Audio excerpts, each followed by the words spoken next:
Welcome to Ultimate Wrestling Trivia. We appreciate you guys checking out a brand new show each and every Tuesday. We are back after a little extended holiday, Christmas, New Year's break, breaking in 2025. The man down there, dashing Derek. He's still dashing in 2025. Hey now. The man in the middle. You still love to hate him. He is Mr. Angelo Stefano. How do I get stuck with both of you people? It's like an Oreo cookie here. It's beautiful. It was a nice little break from this guy right here. Well, we had the holidays. Then we have cold and flu season. And now it's like, we're coming to you from like the Great White North, because it's like so cold, it's like Canada, So like, I gotta work with these two hosers, and like, they don't know a wristwatch from a wrist lock, So like, I'll just carry the show today. So like, tell us in the comments, like, who you like for wrestling, and like, what promotions, See, that's good. That's my Canadian. Yeah. My Canadian accent. Yeah, we want to gain viewers out there. We don't want to lose any. How is that not money? How is that not money? My name is Devon, and you can check us out on all social media platforms. We are on the X, we are on the Facebook, we are on the TikTok. Hey! At least I believe, hopefully. I think so. Yeah, search Ultimate Wrestling Trivia. With that being said, we are a couple weeks in already with the WWE Netflix. They debuted a couple weeks ago where it was watched by a boatload of people, 2.6 million U.S. households, live the same day, according to a third-party analytic. Video Amp reported that. So they're going to be seen all over the globe. Millions and millions and millions of people. Everyone's going to see them. Maybe not see Corey Graves, but they'll see WWE Raw on Netflix. First shot fired of the episode, and it wasn't from me. Right, Derek. We're gonna pick your brain. WWE Netflix. Comments, questions, concerns. What do we like? The good, the bad, the ugly. Yeah, I mean, we had a group chat going that night, so I think there was a lot of people that were tuning in to see what Netflix was going to bring to the table. That first show, though, man, I mean, there was just so many ads, so many breaks. I don't think any of us really liked the show that much. They didn't really give you anything to, come back the following week outside of the Penta debut, which, I thought it was a very good debut for him. Week 2. The Luchador. Yes. But yeah, I mean, you didn't hear a lot about the numbers of Netflix right away. Like, eventually they did come out, and it sounded like they did pretty well. The stream was great for me. I know, there wasn't any issues. Likewise, the Jake Paul Mike Tyson fight, but I don't know. Maybe I'm a little old school, but it's like if I gotta turn on an app or something like that, like for football, like it's on Amazon Prime now, like. If it's not on regular TV, I just kind of forget about it, unless I'm, excited about what's going on Monday Night Raw. Well, it doesn't get much exciting. Then they brought out the stars, that very first episode. So I don't know how much you can do that. Bring out an Undertaker, bring out The Rock, bring out, you're hitting a grand slam all the time. At some point, it's got to be like the product that you got moving forward. So if that doesn't get you to click those few extra buttons, what is it going to do in a month or 2 months from now? Yeah, you can only pull that out every so often. So like you said, Undertaker and Hulk Hogan, however you feel about that. But I mean, like nobody's going to out sports entertainment the WWE. Like they do a very good job at making things feel big and important. But I wasn't too impressed with that first show. Mr. Stefano, the crowd is patiently waiting to pick your brain here. As they should be, because I'm the entertainment portion of this program. What my eyeballs saw were a lot of ads on the ring itself, and to me that was very distracting. I mean, I'm a professional, I rise above it when I watch the show, but for the plebeians out there, the little people, they might have been just too distracted by that.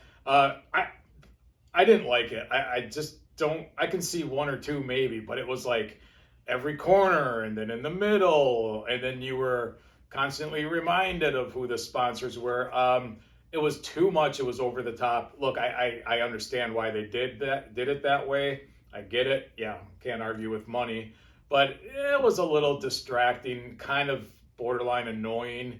As far as the matches, everything was good. Yeah, like you said, all the big names out there, the stars, which is what you should do for your debut on such a platform. But I guess maybe I'm nitpicking, but it really kind of just rubbed me the wrong way, all the ads. So on the ring. the world out there wants to know: have you ever watched UFC before? Have you ever watched UFC? I have. It's not something I regularly watch. Okay, so some people will say like that transition, because they already see all the sponsors around the ring, like it doesn't become a big deal to their eyes, or you Right. get adjusted to it. But it is kind of interesting that, like, if you're not used to it, how much that Prime sticks out, or All American beer And just pops out. And the Snickers. And Snickers, yes. And it's like, okay. Yeah. Just a complaint and a grievance that I thought I would air, Oh, there you go. We would love to hear from you guys out there. Did you guys like the first couple weeks Raw Netflix? Are you going to continue to watch? Have you subscribed to Netflix because of WWE? We would love to hear from you guys.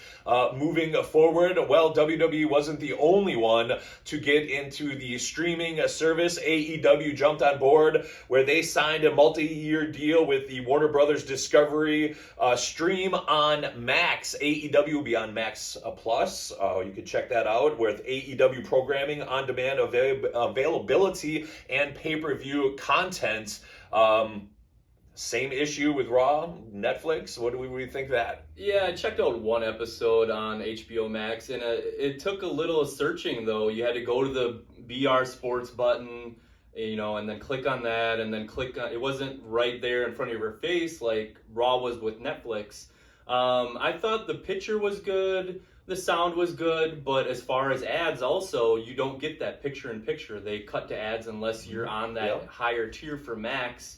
So I don't think it's something that I'm gonna, watch regularly. I think I'll still watch it on TBS, where I can get the picture-in-picture.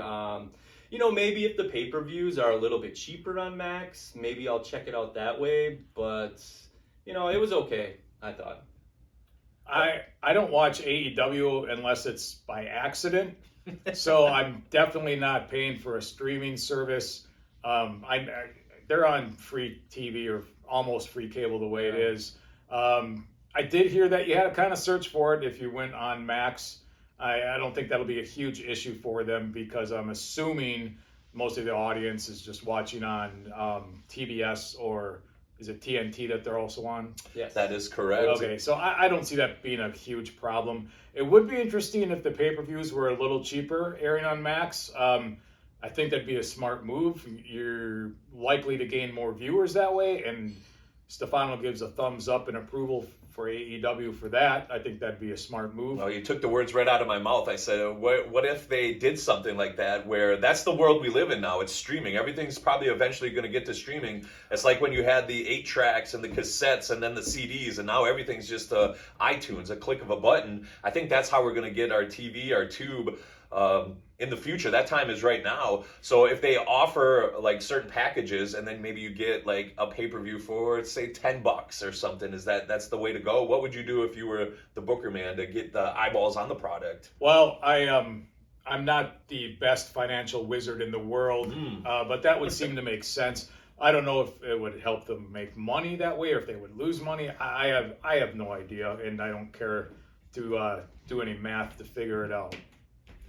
All right, there you go. We'd love to hear from you guys. As always, we are on the Pro Wrestling Tee Store as well. Search Ultimate Wrestling Trivia. You can scoop up one of those brand new shirts like Derek is wearing down there. Help support us. Hit that smash, that like button, and hand it off to all your wrestling friends. All right. Well, TNA decided to jump in the news as well, as they signed an agreement, multi-year partnership with the WWE, which gets people on their flagship shows, gets some more eyeballs on the product, premium live events, pay-per-views.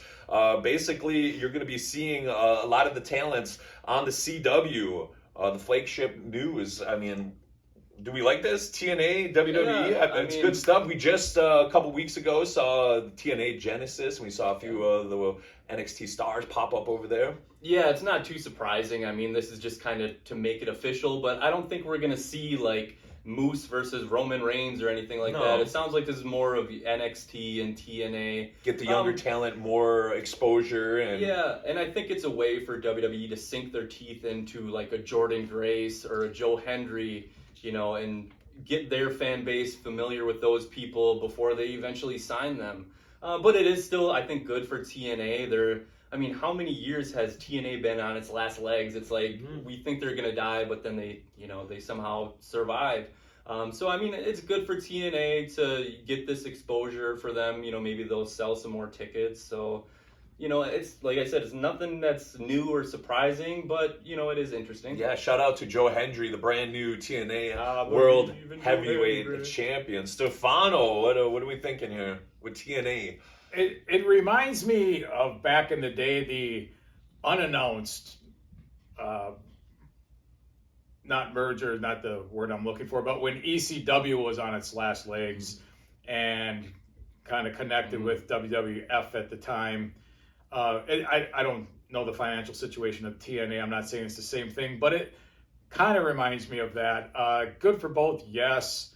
Good way for WWE to strengthen the underneath roster. Sure. The up-and-comers, Derek kind of mentioned that. To make sure they don't go anywhere to the competition maybe also, kind of keep them under wraps a little bit. Yep.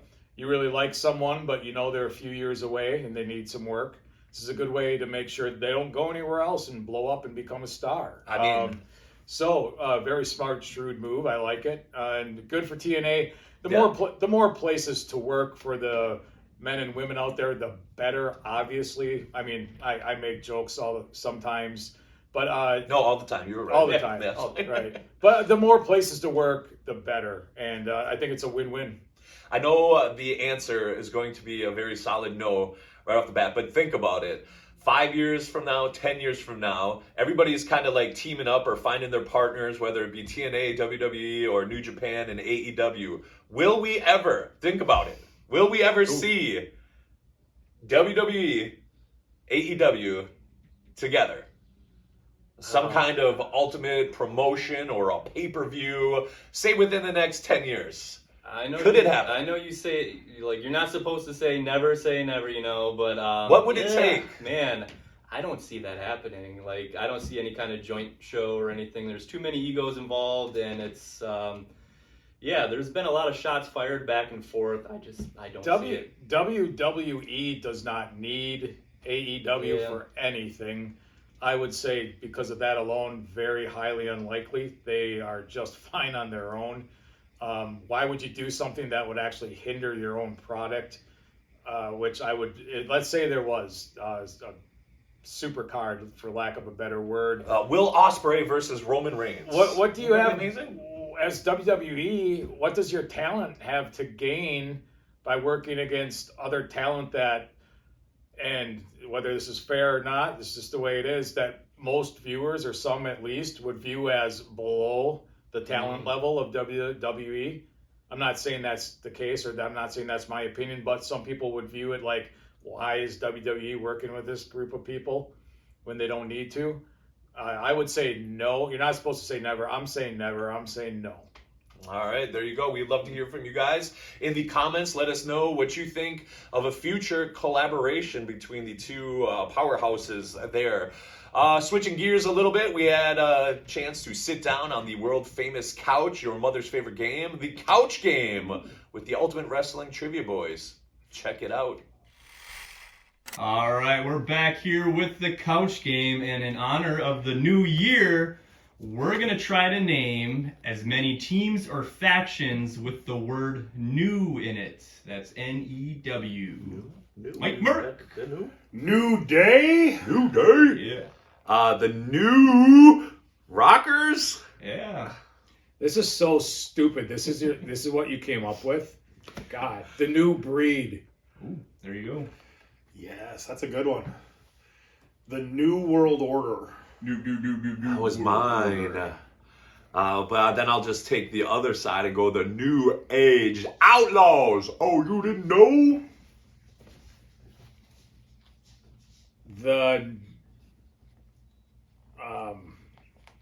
The new 5, 4, 3, 2, The new What? buttholes. Yeah! New buttholes. Yeah, it's Stefano is eliminated. it's big in Japan. You should know that. No, 5 stars. The New World Order Wolfpack. No. NW Wolfpack. New World Order. It's got Wolfpack? new in it. Sure? Question mark. What? We'll count You are that. not allowing Come that. on, that works. Didn't I say this was stupid? Are we really allowing that? Devon. You might as well do the other ones. Well, right? The newest of the news, the New York Stock Exchange, New York Exchange. Yeah, what? Mike Merck for the win. Isn't that a winner? The Latino New World Order. That's not a new. You all lose. Let us know who we forgot in the comments below. What is going on? Would you guys stop?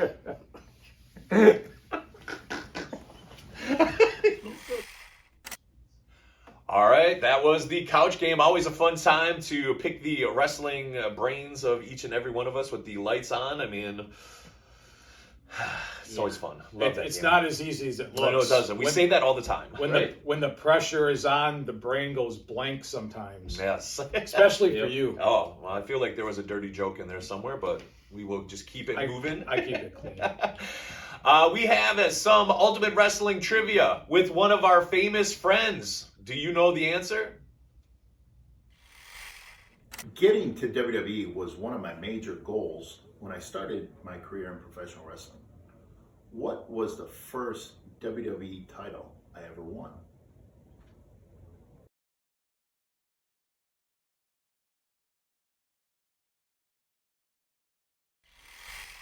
All right, that was today's trivia question. If you know the answer from that superstar right there, drop it below. Always fun to see the answers when people go, oh, wow. Like Scott Steiner said that, or Bischoff said that, right. Solo said that. Like, it's always a good time right there, the trivia. With that being said, it is another show. The 2025 is off and rolling. We're ready to go. We feeling good. We're back on schedule here, Yes, rolling out every Tuesday evening. Yes. We had a bit of a hiccup, like I said, the holidays and The flu. the flu and the 18,000 degrees below zero. Right. So we're back on track here. Thanks for watching me. And then, you Whoa. know, these two hosers just tag along on my coattails. You know. There you go. Search us on all social media platforms. Ultimate Wrestling Trivia. We drop a brand new show each and every Tuesday. With that being said, that is Dashing Derek. The man in the middle, Angelo Stefano. You don't get to play with Hillbilly Jim. All right, my name is Devon. We'll see you next Tuesday with Ultimate Wrestling Trivia. Don't go messing with the